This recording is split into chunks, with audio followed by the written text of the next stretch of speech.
G'day, everyone. Remember my fiance's pride and joy, Nikki? Last time you saw her, we were painting her wheels. Did a great job. They've had about 20,000 Ks on it now and holding up great. I got an unfortunate phone call the other day. There were some extenuating circumstances. Long story short, there's been a bit of an altercation with a brick wall. Instead of getting grouchy about it, I've decided to take it as a learning opportunity. Try to fix it myself. That panel there usually comes off to get a bull bar on it, and we'd planned on doing that in the future anyway. So if I stuff it up, we just have to move the bull bar timeline up a bit. Not the end of the world. Now I've gone and done what most blokes will do, spend about 20 minutes on YouTube, and now I'm an expert in body repair. So let's see how it goes. I'll show you what I've got. I picked all this gear up from Super Cheap Auto for about 250 bucks. Here's a plan of attack if all goes well. Sand it, prime it, fill it, sand it, prime it, colour, top coat. Hopefully after that, all done. If not, we'll go back to sanding and some polishing. We'll see how it goes though. There's some pretty nasty scratches on this bad boy. Like up here, it's pretty deep. You can see it sort of folded the plastic in a little bit there. That's a pretty deep gouge. This fellow here's a pretty deep gouge, and so is that one there. So that's why I'm thinking I might potentially need body filler. This stuff here doesn't say it's good for plastic, but it does say that you can put it over the top of painted surfaces. So that's why I'm thinking primer first, filler, sanding, and then priming again. And hopefully that keeps us out of trouble. Like I said, this is going to get taken off anyway to get a bull bar. So if it doesn't last, bull bar, problem solved. You're up to date now, nothing for it but to start sanding. Wish me luck, I'm going to need it. G'day everyone, the voiceover guy's back. I'm just calling in to say sorry about the vertical orientation of the video. I really stuffed up. Shouldn't happen again, I hope. I've sanded for about 5 minutes and this is what I've got so far. I think here I'm nearly down to plastic. You can see some primer coat there potentially, and then the paint back there. A lot of the smaller scratches have already been sanded out. I've used 120 grit so far. I was hoping that was as far as I'd have to go.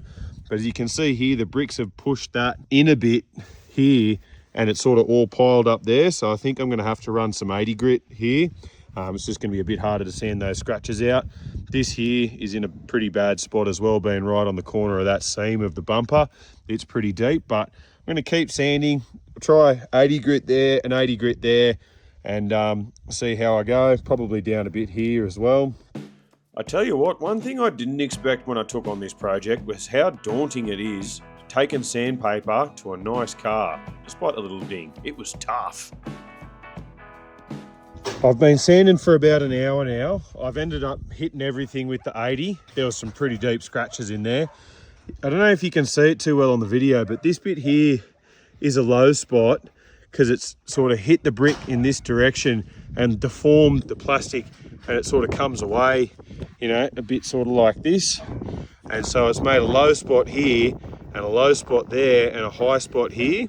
I thought I'd fill that with bog and this here too, but I'm worried it'll make a bit of a bump on it.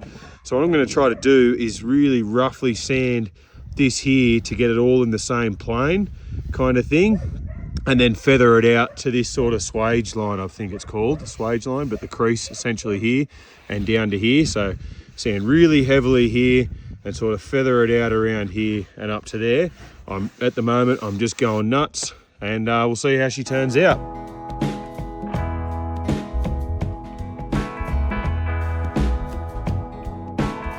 Righto, that's our repair sand done. That's 80 grit everywhere. I don't know if you can see it, but there's some pretty heavy scratches from the grits of the sandpaper. So now I'm just going to work my way up from 120 all the way up to about 320, I think it is, and just smooth that all out real nice so it's not too visible when I do that, go to paint it. I'm pretty happy with how it's turned out. If you follow the guard of the car around, there's not really any flat spots. It's all sort of feathered in quite well. This bit here isn't a low spot from the crash, I don't think. I think it's from this guard that sort of follows this around here. So that I'm going to leave. But aside from that, I've just run my hands over this and it all feels nice and uniform and smooth. If you compare that side to, say, this side, there's not a whole lot of difference. It's not awful. I think this will work.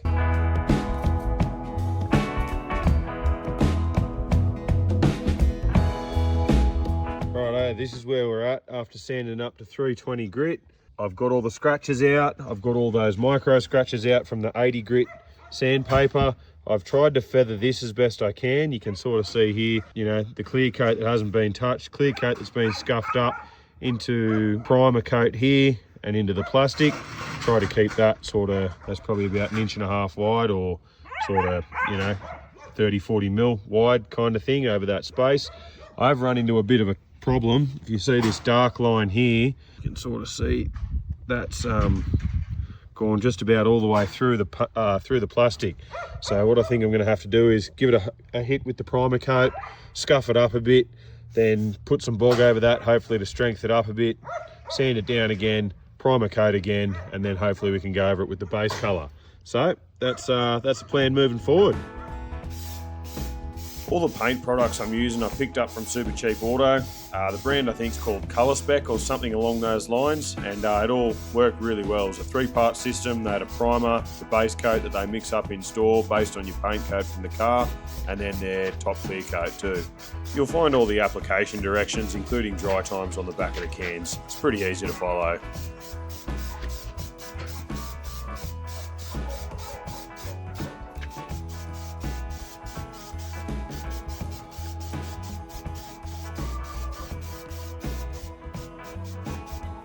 Left it to dry overnight, and that's what we're left with. Gonna peel all the newspaper off and give it a bit of a sand.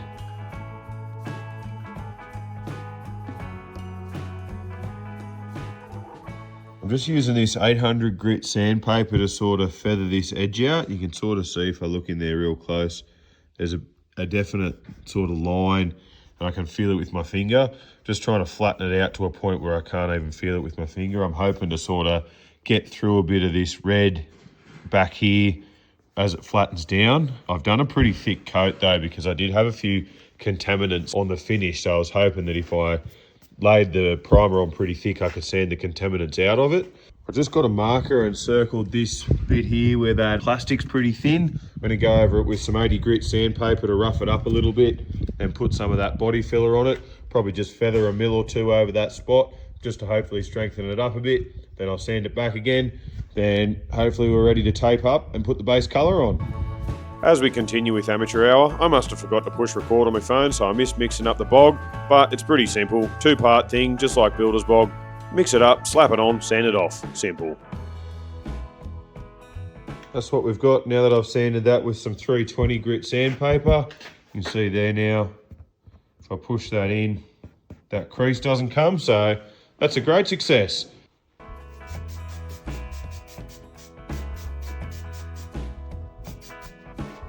Now that that's sorted, just got to sand down the shiny stuff with some 800 grit, just to give a bit of a mechanical bond for our paint. I believe the idea with this 800 grit is to get that cloudy finish rather than this shiny finish, so that the paint will stick. So yeah, just trying to make it everywhere like that, and hopefully I'm not making more work for myself and actually ruining it rather than, you know, helping the cause. We'll see.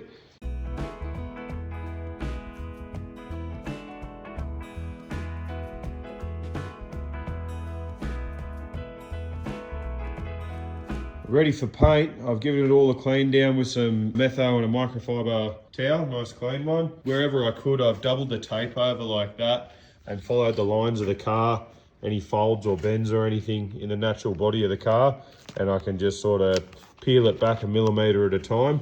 Otherwise I've gone right to the edge of the panel there, but this whole front bumper is all one panel, so I've stopped it here, hoping that I'll be able to sand out the difference between the old paint and the new paint.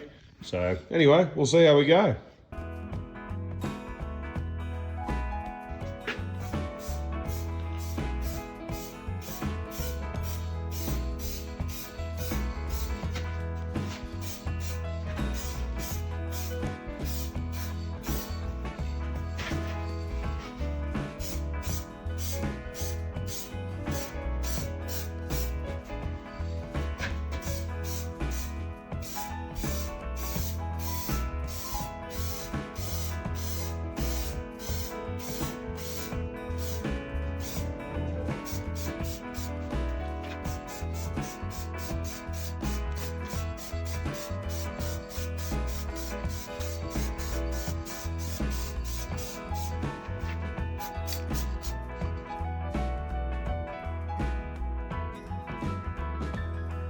I got a little bit excited and did the next coat before putting the video on, but it's starting to finally blend. That's the 5th coat. And I've just gone along and just pulled a tiny, tiny little bit of this tape up just to sort of slowly start to blend the join. And then I'm thinking I'll let this one dry, do one more coat all over, and then I'll let it dry and see what it looks like. I'm a little bit frustrated. You can see where I put that filler there. I thought I feathered it out really well, but evidently it's not very well at all. So I'm probably going to have to put one more coat on, and then I'll hit that with the sander, then hopefully another coat or two, and then we might be all right. But it's blending fairly well.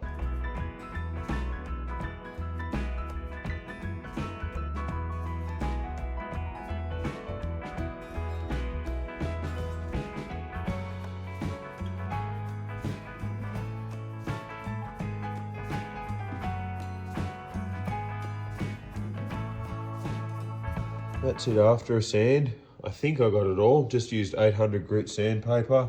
Got a couple of little blemishes off there, and a couple of little off that bit there. Down here you can still kind of see the repair. It's really faint. So I think I'm going to give that a quick little touch with the paint. Give the sand a quick little touch with the paint, then go over the whole thing once more, then hopefully we're done.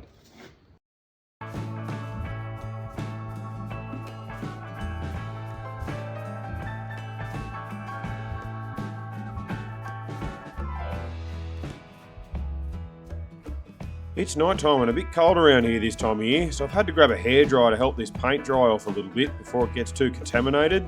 It worked pretty good, all things considered. 2 coats of top coat done.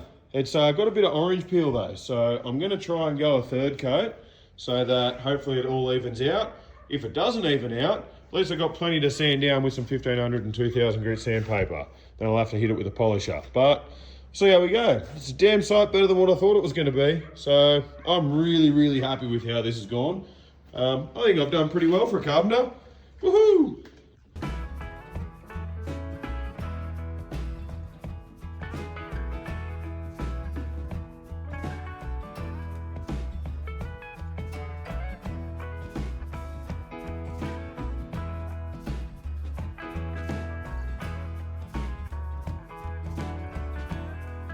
So that there's the factory painted panel. You see that reflection there, you can see the light pretty easily.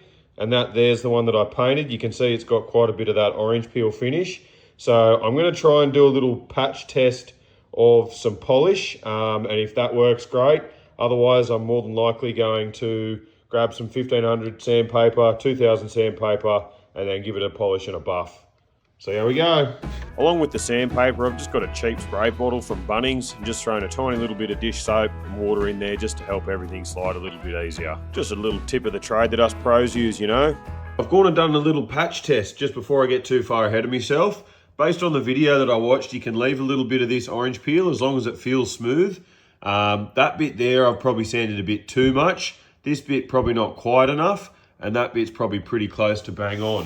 You can see down here, I've sanded some of the factory paint, and it's got a bit of that orange peel in it as well. So I kind of want to make it all the same.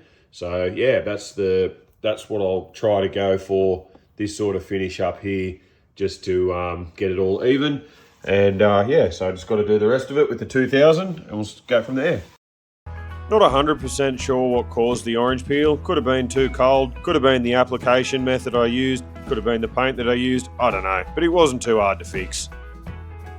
Giving it all another hit, most of the orange peel's gone. Because I didn't use the 1500 and I gave it a little bit of a polish test, it was still a bit hard to get these marks out. So what I'm going to do is hit it with 3000 grit just to make the polish a bit easier. So we'll do that now. That explanation wasn't too crash hot by old mate, so I'll just reiterate. I skipped the 1500 grit, went straight to 2000 grit because I was feeling a bit lazy. Finish wasn't great, so I've gone up to 3000 as well.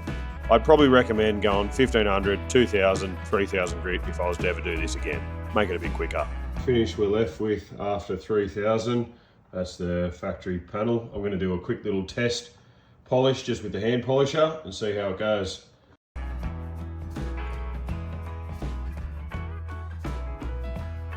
I borrowed this polisher from a mate of mine, never used one before, and evidently it was way too damn big for the job. I gave it a crack anyway, and learned some lessons as you're about to find out. I'll just put the polishing machine on number 1 and just giving it a quick little kiss on the big panels. It looks pretty good from that one to the factory.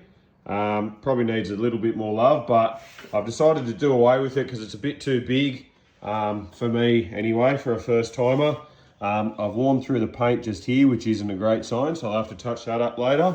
But aside from that, it looks like it's going to come up pretty good, but I'm going to do the rest by hand. Tell you what, it took some bloody elbow grease to get through this. I used Mother's 3-part system from, I think, Repco. Part 1's a normal polish, Part 2's a micro polish, and Part 3's a cabana wax. I think that's how you say it. And I just used some Meguiar's applicator pads. It came up really, really, really well. And it saved me hundreds, if not thousands, of Australian currency. Yes. Factory panel, painted panel. Wouldn't even know. How good. Anyway, if you made it this far, thanks for watching. See you on the next one.